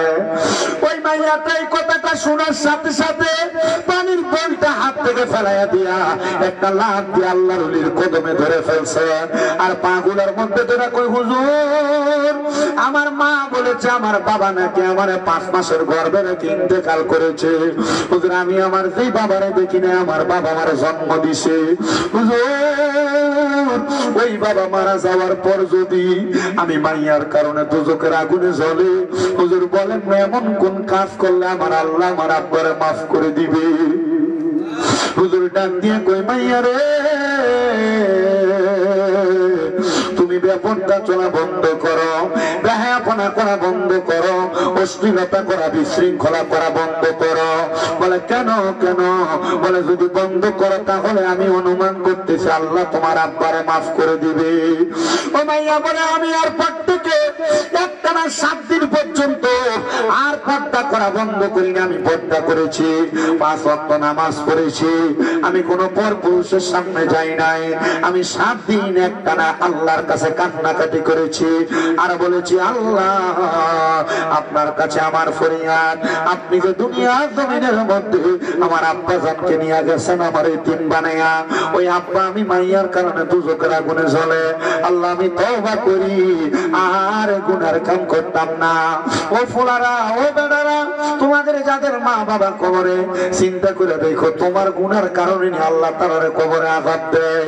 ও কাজীর কাপের পর্দার অন্তরালের মহিলারা তোমরা যারা বেপরদা চলো বেহায়াপনা করো, চিন্তা করে দেখো তোমার বেহায়াপনা বেপরদার কারণে আল্লাহ তোমার মা বাবার কবরে আযাব দেয়। ও মাইয়া 7 দিন পরে হযরত সাঈদ ইবনে মুসাইয়াবের ঘরের দরজার সামনে চলে গেছে, যে ডাক দিয়া কয় ও সাঈদ ইবনে মুসাইয়াব রাহমাতুল্লাহ আলাইহি আপনার কাছে আমার একটা প্রশ্ন। হুজুর আজকে 7 দিন আমি বেপরদা চলি না, নামাজ ছাড়ি না, আমি আল্লাহ তাআলার হুকুম হারাম গুনাহ মাইনা চলি। হুজুর বলেন না আমার আল্লাহ আমার আব্বারে মাফ করছেনি? হুজুর কো স্বপ্নে না দেখছিলাম কিন্তু অন্ধকার খবর জানি না। হুজুর স্বপ্নে দেখছিল না? হুজুরের কথা হলে এরপরে তো অবস্থা আমি জানি না। মাফি কি আর কাছে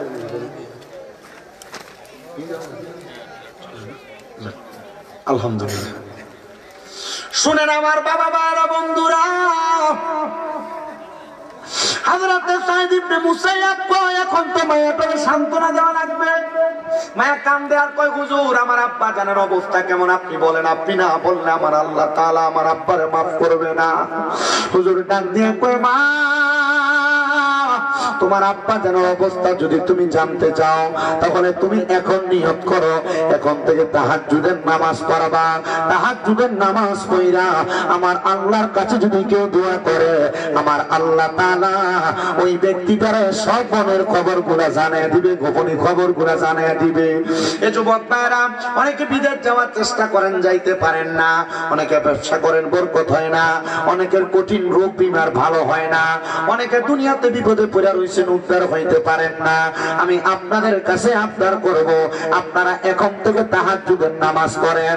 আপনার ঘর থেকে রোগ বালা মুসিবত যায় না, কামাই রুজিতে বরকত হয় না। যদি তাহাজ্জুদের নামাজ পড়েন, আল্লাহ তাআলা আপনার অসংখ্য পরিমাণ বরকত দান করবে। জোরে জোরে পড়েন আল্লাহু আকবার। কি নামাজ? তাহাজ্জুদ। জোরে কয় না কি নামাজ? তাহাজ্জুদ। অনেকে চিন্তা করে, হুজুর 5 ওয়াক্তেরই তো খবর নাই, তাহাজ্জুদ পড়ব কোন সময়? আসলে সত্য কথা।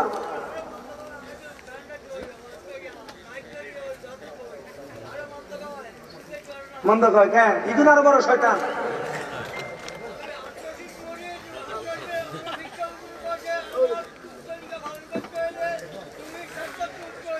মারহাবা কোন মানে 8 রশির অনেকে বন্ধ পায় না, আর উনি 8 রশির মুরিদ, ওনার 8 রশির হিসাবে কইছে আমার মুরিদ যদি হও তাহলে শেষ রাইতে ওঠা লাগবে। কেন শেষ রাইতে ওইটা কি পড়তো? তাহাজ্জুদের নামাজ। মারহাবা কোন? আসলে এটা আমি দেখছি বর্তমান জামানায়, এটা তো প্রথম থেকে আমার জন্মের পর থেকে দেখছি। মুরব্বীরা ফজরের নামাজের 10 মিনিট 15 মিনিট আগে উইটা গজল গায়, জিকির আজকার করে। কিন্তু এই 2-3 বছর লাস্ট খবর পাই বিভিন্ন জায়গায় মুরব্বীরা গজল গাইলে, জিকির আজকার করলে কিন্তু বেড়া ফজরের আজানটার আগে দিয়ে উঠতে পারবে না। রোজার মাসে সাহারি রান্নার লেগে পর্যন্ত ডাকতো। কথা কই না? সাহারি রান্না করার জন্য ডাকতো, ইফতার সাহারি পাকান এটার জন্য ডাকতো, সাহারি করেন এটার জন্য ডাকতো 1-1.5 ঘন্টা আগ থেকে। কিন্তু এখন আমি দেখছি কয়েক জায়গার ভিতরে আমার কুমিল্লাতে এমনি পর্যন্ত কয় কিন্তু এতটা হাঁটায়, আধা ঘন্টা আগে একবার, 15 মিনিট আগে একবার, 5 মিনিট আগে একবার, 3বার ডাকবো। এতটা হাঁটাই দরকার নাই। সবার ঘরে ঘরে মোবাইল আছে, মোবাইলে এলান আছে। বহুত বেড়াই দেখা গেছে মোবাইলে এলান বাজছে, কিন্তু বেটার ঘুমের কারণে খবর নাই, সাহারি খেতে পারছে না, দিনে 12টা দিকে রোজা ভেঙে গেলাম লাগছে। আরে ভাই এই রসুমটা চালু রাখেন। মসজিদে মসজিদে জিকির আজকার চলবে, মসজিদে মসজিদে ইবাদত চলবে, মুরব্বীরা গজল গাইবে। এই রসুম গুলার কারণে বাচ্চারা শিখবে, পরবর্তী জেনারেশন এগুলা বুঝবে, জানবে। কিন্তু এটা চালু না রাখার কারণে এখনকার মানুষ ইবাদত থেকে কথা কয় না কেন? আল্লাহ আমাদের বোঝার তৌফিক দান করুন, আমিন পড়েন। ওই মেয়েটারে হুজুর ডাক দিয়া কই তুমি তাহাজ্জুদের নামাজ পড়ো। নবীজিও বলেছেন, ও দুনিয়ার উম্মতের দলেরা, এই তাহাজ্জুদের নামাজের কারণে আল্লাহ তাআলা বান্দারে সফলতা দান করে। কারণ আল্লাহ নিজেই বলেছেন, আমি নবী যদি তাহাজ্জুদের নামাজ পড়ি আমার অতি সত্তর মাকামে মাহমুদ প্রশংসার জায়গা দান করা হবে। ওয়া মিনাল লাইলি ফাতাহাজ্জাদ বিহি নাফিলাতাল লাকা আসা আইয়াবআসাকা রাব্বুকা মাকামান মাহমুদা। তো নবীজির উপরে আয়াত যখন নাযিল হয়েছে, নবী আল্লাহর কাছে কাঁদছে, আল্লাহ আপনি তাহাজ্জুদের কারণে আমারে মাকামে মাহমুদ দিবেন, আমার উম্মত তো আমি নবীরে ভালোবাসে, আমার উম্মত যদি পরে উম্মতের কি দিবেন? আল্লাহ তাআলার ঘোষণা ছিল, নবী আপনার উম্মত তাহাজ্জুদ করে আমি আল্লাহর কাছে যা চাইবো আমি আল্লাহ শুনবো। আপনাদের দোয়ায় কুমিল্লাতে আমার 6টা মাদ্রাসা, 6টা কয়টা আমার মাদ্রাসার পোলাপান 3:30টায় রাত্রে উঠা তাহাজ্জুদ নামাজ পড়ে। ছোট ছোট বাচ্চাগুলো করে এদের দোয়া বান্দা। আপনাদের শাহরাস্তির অনেক পোলাপান আছে আমার মাদ্রাসা, কুমিল্লা চকবাজার নূরপুরে তাহফিজুল কোরআন ইন্টারন্যাশনাল মাদ্রাসা। দোয়া করবেন না আপনারা আমার পোলাপানের লেগে? আমার পোলাপান সবার জন্য দোয়া করে। প্রত্যেকদিন মাগরিবের নামাজের 20 মিনিট আগে 15 মিনিট খতমে খাজে গান করে। ওইটা আমার ছোট ছোট বাচ্চারা কান্দে। যে বাচ্চাটা একবার নুরানিতে করে লেদা বাচ্চা, এটার কান্দা দেখলে আপনার কাছে মনে হয় আমি কই আছি, আর বাচ্চা কই আছে? আপনার কাছে আপনার আমার মাদ্রাসার বাচ্চাদের জন্য দোয়া করেন। আমি আপনাদের এখানে যখন আসি, মাদ্রাসা থেকে বের হয়ে এখানে আসছি, আমি সব সময় আমার মাদ্রাসার ছাত্রদের জন্য দোয়া চাই। আমার একটা বাচ্চা শাহরাস্তির অসুস্থ, আরো 2টা ভাই অসুস্থ, দোয়া করেন ওদের জন্য। আমার ছাত্রগুলো আমি শুধু এতটুকু চিন্তা করি, আল্লাহ আমার আমল আখলাকের কারণে আপনি আমার কোথায় রাখবেন আমি জানি না, তবে আমার মাদ্রাসায় যে ছাত্ররা কোরআন শিখে এই শিখার বরকত আল্লাহ আপনি আমার মাফ করে দিন। আমি আমার ছাত্রদেরকে এতটুকু বলছি, যখন তোমাদের চোখে পানি আসবে তখন হুজুরের নামটা একবার স্মরণ করবো, তখন হুজুরের নামটা একবার স্মরণ করবো। পোলাপানের মা বাপ টাকা দিয়ে পড়ালেখা করায় না, আমি মাঝে মাঝে আপনারা দেখেন, মাঝে মাঝে আমি ফেসবুকে দেই, বাচ্চাদেরকে নিয়ে আমি এইটা সেটা খাই, বাচ্চাদেরকে নিয়ে দুষ্টামি করি, আমি এগুলা ইয়া করি যেন মানুষ উদ্রত হবে। দোয়া করবেন আপনারা। আমার একটা মাদ্রাসায় 36 জন প্রবাসীর বা ছেলে আছে, মানে বিদেশি। আর হুজুর আপনার এগুলো দেখে আমার ভালো লাগে, আপনারা আমার 2টা বাচ্চা আপনারা দিয়ে দিলেন। ওই নরসিংদী বেলাবর বাচ্চা আমার মাদ্রাসা, ব্রাহ্মণবাড়িয়া সরাইলের বাচ্চা আমার মাদ্রাসা, হবিগঞ্জের লাখাইয়ের বাচ্চা আমার মাদ্রাসা, এশারাত্তির বাচ্চা আমার মাদ্রাসা, মতলবের পোলাপান আমার মাদ্রাসা। আলহামদুলিল্লাহ। আমার শুধু দোয়া করবেন, আমার জীবনে এই খেদমতটা আমি রাইট চালু রাখতে চাই, দোয়া করবেন ইনশাআল্লাহ। মাদ্রাসা চালাইতে কে বসে লাগবে, পোলাপানের মা বাপের টাকা পয়সা দিবে, শুধু একজন সঠিক পরিচালক যদি হয় চালানো যায়। কথা কন না কেন? আমরা তো মাদ্রাসা করতেছি না। আল্লাহ করার তৌফিক দান করুন, আমিন কোন। আস্তে আমিন তুষার জোরে কোন আমিন। এ মুসলমান ইমানদার, হুজুর মেয়েটাকে বলে তাহাজ্জুদ নামাজ পড়ো, ওই মেয়ে বলে হুজুরের কথা মোতাবেক আমি একটানা 7 দিন তাহাজ্জুদের সময় উঠে কাঁদছি। আগের 7 পরের 7 কত 14 দিন কান্নাকাটি করেছি। আল্লাহ আমার আব্বা জান কবরে কেমন আছে আমি জানি না,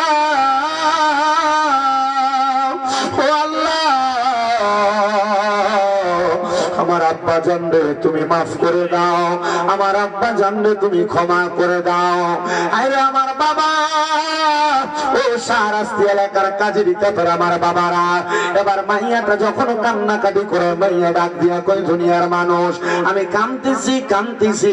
হঠাৎ করে আমি সেই ঘরে কান্নাকাটি করি তাহাজ্জুদের সময়, আমি দেখলাম আমার অন্ধকার ঘরটা একটা নূরের আলোতে ফক ফক ফক ফক করতেছি।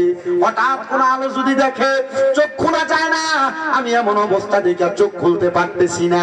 আমি এই অবস্থাটা দেখে জিজ্ঞাসা করলাম, কে গো আপনি আমার ঘরের মধ্যে? আমি তাকে দেখলাম সাদা রঙের পোশাক পরা একজন মানুষ নূরানী সুরত নিয়ে আমার ঘরের সামনে দাঁড়ানো।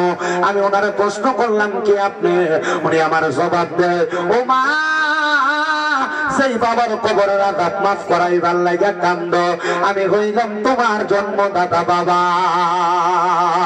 ভালোবাসি তোমায় বাবা, বুকটা যাইছি রে, তোমার কথা হৃদয় মাঝে পড়ছে বারে বারে। বাবা তুমি কেমন আছো ছোট্ট মাটির ঘরে, তোমার কথা হৃদয় মাঝে পড়ছে বারে বারে। বাবা গো, ও বাবা,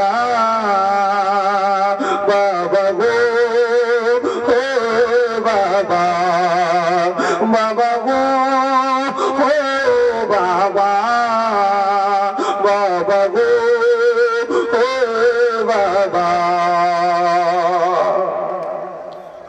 দরজাটা খুলতে খেয়ে যাই ঢোকা, বাবা বুঝে বলছে এলে নাকি খোকা। বুকের ভিতরটা লড়ে চড়ে ওঠে, সবাই আছে শুধু বাবা নেই, শুধু মানে। আমি জানি না এই কাজীর কাপড়ে মাহফিলে কে জানি বসছে তারার আব্বা নাই, কে জানি বসছে তারার মা নাই। ওই মাইয়া ডাক দিয়ে কই, আব্বা আমার চোখের পানির কারণে আল্লাহ বুঝি আপনারে মাফ করে দিছে। এ বাবা হারায় এতিমেরা রে, ও বাবা হারায় এতিমেরা, সামনে রমজান মাস আসতেছে, অনেক সন্তানেরা চিন্তা করে হুজুর আমার মা কত রং বেরঙের কত সুন্দর ইফতার বানাইছে, কিন্তু আমার মা অন্ধকার কবরে, বাবা অন্ধকার কবরে। এই যুগে আইসা কত রকমের ইফতার আমরা চোখে দেখি, ইফতার নিয়ে পয়সা থাকবো, কিন্তু আমার মার তো আমি দেখতাম না। আরে কারে ইফতার করবো হুজুর? আগে সাহারির সময় ভোর রাইতে উঠলে আমার মা আমরা ডাক দিয়া দিয়া উঠাইতো, সময় শেষ হয়ে যায় কয়া কয়া ডাইকা তুলতো। এখন মাদি কবরে কেউ তোমার ডাইকা তোলে না। ও সন্তান, ঈদুল ফিতরের সামনে আসবে, সবার জন্য নতুন জামা কাপড় কিনবা, কিন্তু তুমি তো তোমার মাটার লেগে একটু জামা কাপড় কিনতে পারতা না, কিংবা কার লাগা মা দো অন্ধকার কবরে। ও সন্তান, তোমার আব্বাটার লেগে কিছু কিনতে পারতা না, কিংবা কেমনে তোমার আব্বাটা তো অন্ধকার কবরে। সন্তান বুইড়া গেছো রে, তোমার মা বাবার কষ্টের কথা। আব্বা জান দামি কোন জামা কাপড় পরে নাই, সন্তান রে আদর যত্ন কইরা পড়াইছে। মার কাপড় ছিঁড়া থাকতো, মা সুই সুতা দিয়া সিলাইয়া সিলাইয়া পড়তো, কিন্তু কাপড় রাস্তাতে 10-20 টাকা বাইন্দা রাখলে এটা সন্তান রে দিয়া দিত। সকালের পান্তা ভাত গুলা মা খাইছে না, তুমি ফুতের জন্য রাইকা দিছে। আমার ফুতরা রইতে দিয়া বাড়িতে আসলে আমার ফুতরা খাইবো। হায়রে কে জানি এমন মার মাটি দিয়ে আজকের মাহফিলে বসছে। সন্তান রে জাননি রে সন্তান, ওই মা দুঃখিনী, তুমি সন্তান বড় কষ্ট করে মানুষ করছে। এখন তোমার ঘরে কত মেহমান খানা খায়, কিন্তু তুমি তোমার মার এক লোকমা খানা খাওয়াইতে পারো না। পারো না কেমনে? তোমার মা অন্ধকার কবরে। হায়রে আব্বা জানে ঈদের দিনে পুরান জামা কাপড় পরে ঈদের নামাজ পড়তে গেছে।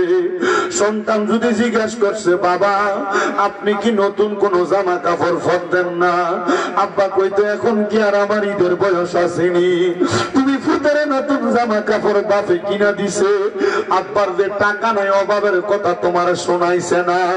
ওই আব্বা জান অন্ধকার কবরে, তোমার কাছে টাকার অভাব নাই, কিন্তু তোমার বাপের বড় অভাব।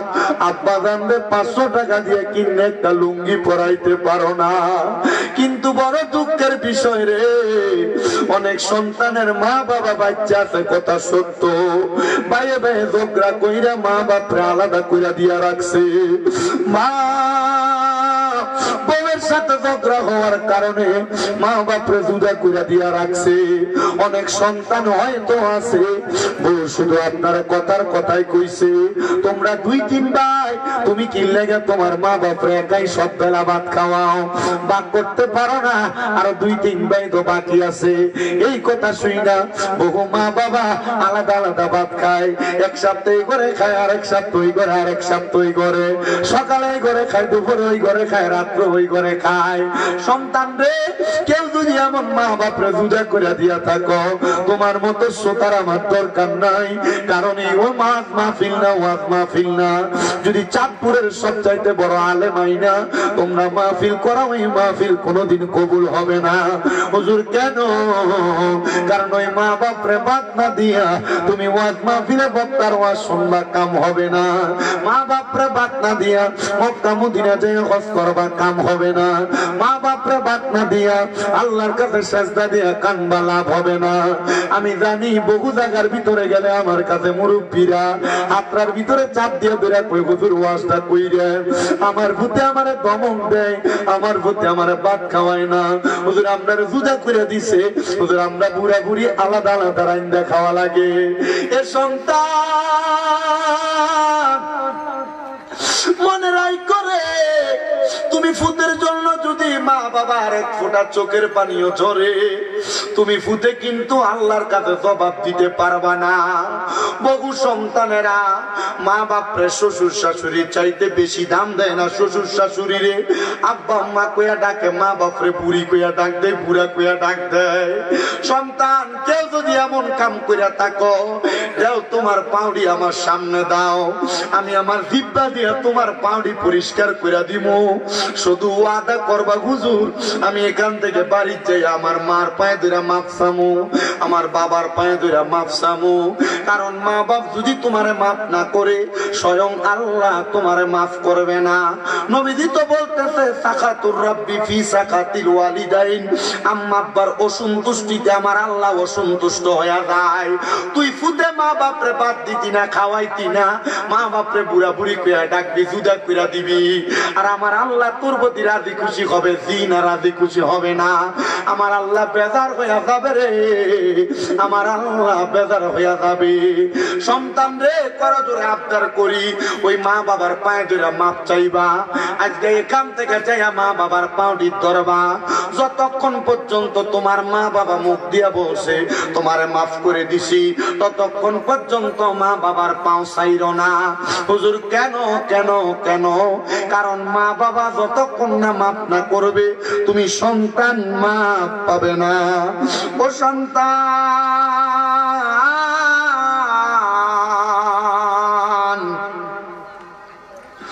আবদার করি তোমার কাছে মাপ চাইও। অনেকে চিন্তা করতে, হুজুর মাপ চাইতে তো আমার শরম লাগবো। আরে কিসের শরম? মা বাবার পায়ের কাছে ছোট হইলে তোমার দাম কমতো না, তোমার ইজ্জত কমতো না। আম্মা আব্বার পায়ে ধরলে তোমার সম্মান কমবে না। আমি গুনাহগার মানুষ হইতে পারি, আমি মাঝে মাঝে মা বাবার পায়ের ভিতরে চুমা দিই। হুজুর কি বলেন? শিরিক হবে না, বেদাত হবে না? না, শিরিকও হবে না, বেদাতও হবে না। আম্মা আব্বার কদমের কাছে সন্তান ছোট হইতে পারলে আল্লাহ তার দাম বাড়ায়া দেয়। তুমি চাইবা কিনা আমি জানি না, তবে আমি যেই দিন শুনছি মা বাবার কদমের কাছে সন্তান ছোট হইলে আল্লাহ ওই সন্তানের দাম বাড়ায়, ইজ্জত বাড়ায়। এরপরেই মাদ্রাসায় ক্লাস 6-7 পড়ি মনে হয়, ওই সময় বাড়িতে যাইয়া আমার মা বাপ ঘরে ঘুমাই, ওই ঘুমন্ত মা বাবার পায়ের মধ্যে আমি চুমা দিছি। সন্তান রে, এরপর থেকে আল্লাহ আমার যথেষ্ট সম্মান দিছে, যথেষ্ট ইজ্জত দিছে। যে সম্মান আল্লাহ আমার দিছে আর 1% আমি পাওয়ার যোগ্য না, এর চাইতে হাজার হাজার গুণ বেশি সম্মান আল্লাহ আমার দিছে। তোমাদের কাছে আবদার জানাই, বাড়িতে যাইয়া মা বাবার কাছে মাপ চাইও। অনেকে চিন্তা করে, হুজুর আমি মাপ চাইতাম কেমনে? হুজুর মাপ চাইতাম কেমনে? আমার তো আব্বা দুনিয়াতে নাই। হুজুর যাদের বাড়িতে আব্বা আছে তারা বাড়িতে যাই আব্বার পায়ে ধরে মাপ চাইবো। আমার তো আব্বা নাই, আমি কার পায়ে ধরে মাপ চাইবো? অনেকে চিন্তা করে, হুজুর যাদের বাড়িতে মা আছে তারা বাড়িতে যাইয়া মার পায়ে ধরে মাপ চাইবো। আমার তো মা নাই, আমি কার পায়ে ধরে মাপ চাইবো? সন্তান, আম্মা আব্বা যদি কবরে থাকে মুনাজাতের মধ্যে, অথবা পারলে এখন রব্বির হামহুমা কামা রব্বায়ানি সগীরা ওয়া কুর রব্বির হামহুমা কামা রব্বায়ানি সগীরা। কোন সন্তানের মা মারা যাওয়ার পরে, বাবা মারা যাওয়ার পর, ওই সন্তান যদি এই দোয়াটা পয়রা চোখের মনি কোঠার মধ্যে একটা মাছির মাথা পরিমাণ পানি চাইরা দিয়া কান্দে, আমার আল্লাহ তাআলা তার মা বাবার জীবনের গুনাহ মাফ করে দেয়। ও সন্তান, তোমার বুঝি আব্বা অন্ধকার কবরে, এখান থেকে বাড়িতে যাইয়া সবার মুখ দেখবা কিন্তু বাপের মুখটা দেখতা না। তোমার বুঝি মা অন্ধকার কবরে, এখান থেকে বাড়িতে যাইয়া সবার মুখ দেখবা কিন্তু মার মুখটা দেখতা না। এমন অনেক সন্তান আছে মা বাপরে মাটি দিয়া আসছে, এখন কবরস্থানের সামনে নিলে মা বাপের কবর চিনেও দিতে পারতো না। মা বাপের কবরের কথা বুইলা গেছে, কোন দিক দিয়া মা বাপের কবর এটাও বলতে পারে না। সন্তান তোমার কাছে আবদার জানাই, মা বাপ মইরা গেছে মনে করো না তোমার দায়িত্ব শেষ হয়ে গেছে।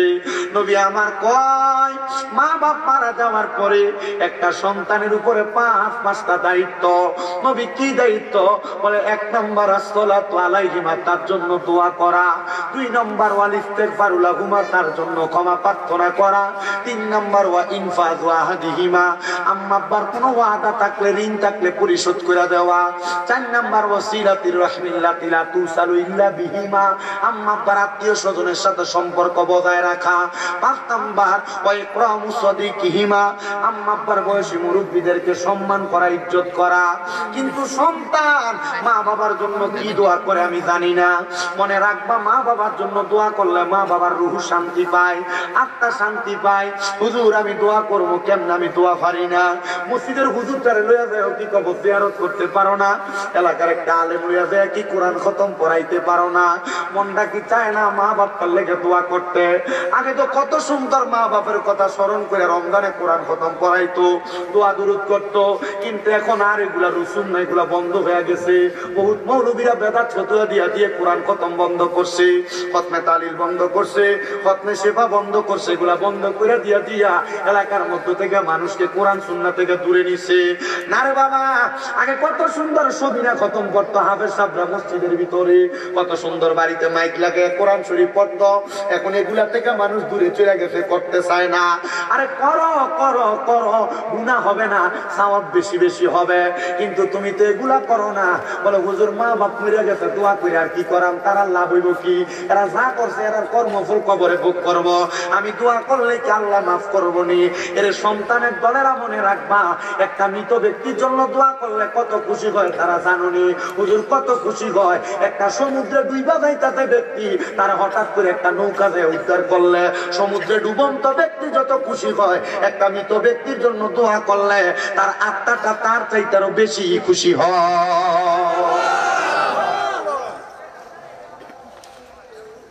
দোয়া করবেন। আপনি মাসে একবারও কবর জিয়ারত করেন না, বছর ঈদের নামাজ পড়ে আসার সময় মন চাইলে করেন না, চেত করেন না। কিন্তু নবীজি দিতে বলে বৃহস্পতিবার আসরের নামাজের পর থেকে শুক্রবার মাগরিবের নামাজের আগ পর্যন্ত কোন সন্তান যদি তার মা বাবার কবরের সামনে দাঁড়ায়া যায় আর দোয়া করে, আল্লাহ তাআলা তার মা বাবার মাফ করে, মাফ করে। আরে চোখেরই পলকে তুমি হতে পারো লাশ, চিরতরে বন্ধ হবে তোমারই নিঃশ্বাস। হবে এলান তোমারই নাম মসজিদের মাইকে, হবে এলান তোমারই নাম মসজিদের মাইকে। বাড়িওয়ালা নাই রে বাড়ি, নাই রে দুনিয়াতে, বাড়িওয়ালা নাই রে বাড়ি, নাই রে দুনিয়াতে, বাড়িওয়ালা নাই রে বাড়ি, নাই রে দুনিয়াতে। বাড়ি গাড়ি মেল ফ্যাক্টরি টাকার পাহাড়, বিলাসিতায় কেটেছে জনম কতই অহংকার। দামি কাপড় ছেড়ে হবে, দামি কাপড় ছেড়ে হবে সাদা কাফন পরিতে। বাড়িওয়ালা নাই রে বাড়ি, নাই রে দুনিয়াতে, বাড়িওয়ালা নাই রে বাড়ি, নাই রে দুনিয়াতে, বাড়িওয়ালা নাই রে বাড়ি, নাই রে দুনিয়াতে। তোমার বয়ে থাকতো মানুষ ছিল বাহাদুরি, বাবনি হাওয়ায় উড়া তুমি যে রঙিন গুড়ি। তোমার বয়ে থাকতো মানুষ ছিল বাহাদুরি, বাবনি হাওয়ায় উড়া তুমি যে রঙিন গুড়ি।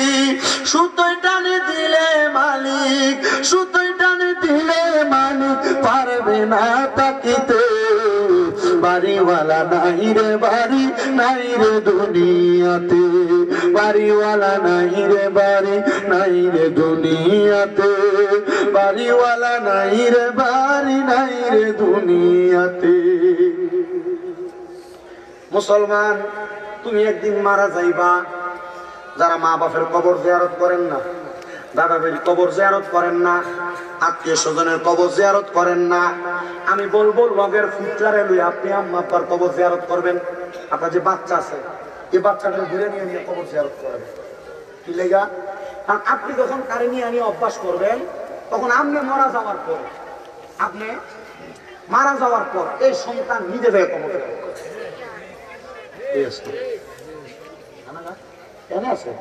ওই আরিফুল ইসলাম তাইরি হুজুর, আমি 1 ঘন্টা 20 মিনিটের বেশি ওয়াজ করি না।